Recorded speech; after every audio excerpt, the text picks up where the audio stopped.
दोस्तों आज की हमारी ये वीडियो सल्तनत उस्मानिया के उस सुल्तान के बारे में होने वाली है जिसने सल्तनत उस्मानिया की नींव रखी थी और जिसकी बहादुरी और अक्लमंदी की वजह से एक ऐसी सल्तनत बन पाई थी जिसने 600 सालों तक मुसलमानों की हर जुल्म से हिफाजत की। ये बात सच है कि उस्मान गाजी का हम मुसलमानों पर एक बहुत बड़ा एहसान है जिसको हम अदा नहीं कर सकते।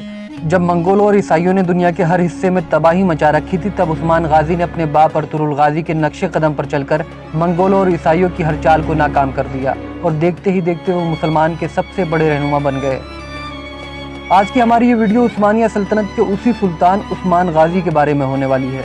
कितने ताकतवर थे उस्मान गाजी, कैसा था उनका इतिहास और क्यों उन्हें सल्तनत उस्मानिया का सबसे ताकतवर सुल्तान कहा जाता है। आज की अपनी इस वीडियो में ये सब आपको बताएंगे। तो अगर आप उस्मान गाजी की ज़िंदगी के हर हिस्से को समझना चाहते हैं तो वीडियो को आखिर तक ज़रूर देखें।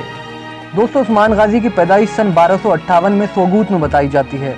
वैसे तो उस्मान गाजी अर्तुगरुल गाजी के तीसरे नंबर के बेटे थे, मगर उनकी बहादुरी और काबिलियत ने उन्हें हमेशा सबसे आगे रखा।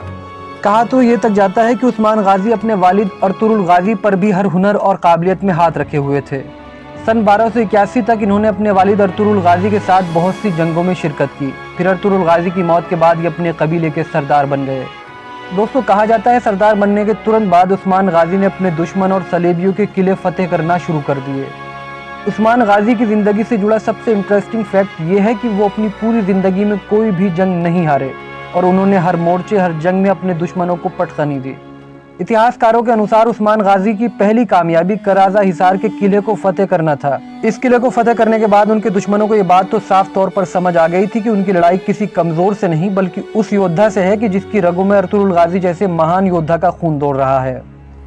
कहते हैं उस्मान गाजी की इस फतह से सल्जूकी सुल्तान बहुत खुश हुए और उन्होंने उस्मान गाजी को कराजा हिसार का किला और उसके आसपास की सारी जमीनें जागीर में दे दी।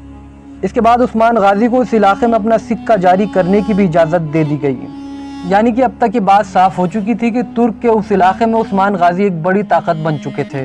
और आखिरकार सल्जूकी सल्तनत के बहुत कमज़ोर हो जाने के बाद सन 1299 में उस्मान गाजी ने अपनी सल्तनत का ऐलान कर दिया, जिसको बाद में दुनिया में उस्मानिया सल्तनत के नाम से जाना गया।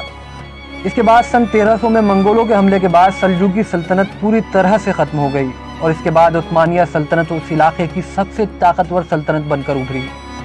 कहते हैं इसके बाद उस्मान गाजी एक के बाद एक फतेह करते गए और धीरे धीरे अपनी इस सल्तनत को इतना मजबूत बना दिया कि जिस पर हाथ डालने से पहले दुश्मन को 10 बार सोचना पड़ता था। दोस्तों कहा जाता है उस्मान गाजी का मकसद सिर्फ अपनी सल्तनत को फैलाना नहीं था और ना ही किसी सल्तनत को हराकर उस पर कब्जा करना था। उस दौर में दुनिया में मंगोलों का खौफ बहुत हुआ करता था। उनके निशाने पर हमेशा मुसलमान रहा करते थे, लेकिन उस्मानिया सल्तनत के वजूद में आने के बाद ये खौफ बहुत तेज़ी से ख़त्म हुआ। जानकार कहते हैं कि उस्मान गाजी का मकसद तो मुसलमानों को इतना मजबूत बनाना था कि वो हर जुल्म ज़्यादती का मुकाबला कर सके और मुसलमानों पर जुल्म करने की किसी की भी हिम्मत ना हो सके।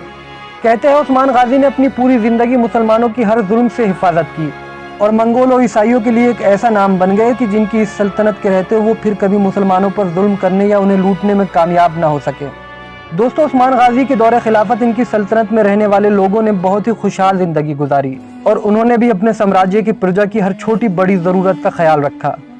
और आखिरकार सन 1323 में अजीम और बहादुर योद्धा हमसे हमेशा हमेशा के लिए रुखसत हो गया और पीछे छोड़ गया अपनी वो सल्तनत जिसने दुनिया के 3 बड़े कॉन्टिनेंट पर लगभग 600 सालों तक राज किया। कहते हैं जब तक भी ये सल्तनत दुनिया में बाकी रही मुसलमानों का सर फ़ख्र से बुलंद रहा। तो दोस्तों ये था उस अजीम सुल्तान उस्मान गाजी का इतिहास कि जिसको तारीख में एक अजीम योद्धा के तौर पर जाना जाता है। अगर आप उस्मान गाजी को एक बेहतरीन शासक मानते हैं तो इस वीडियो को लाइक करें और चैनल को ज़रूर सब्सक्राइब करें। फिलहाल इस रिपोर्ट में इतना ही। हमें दीजिए इजाज़त। शुक्रिया। जय हिंद।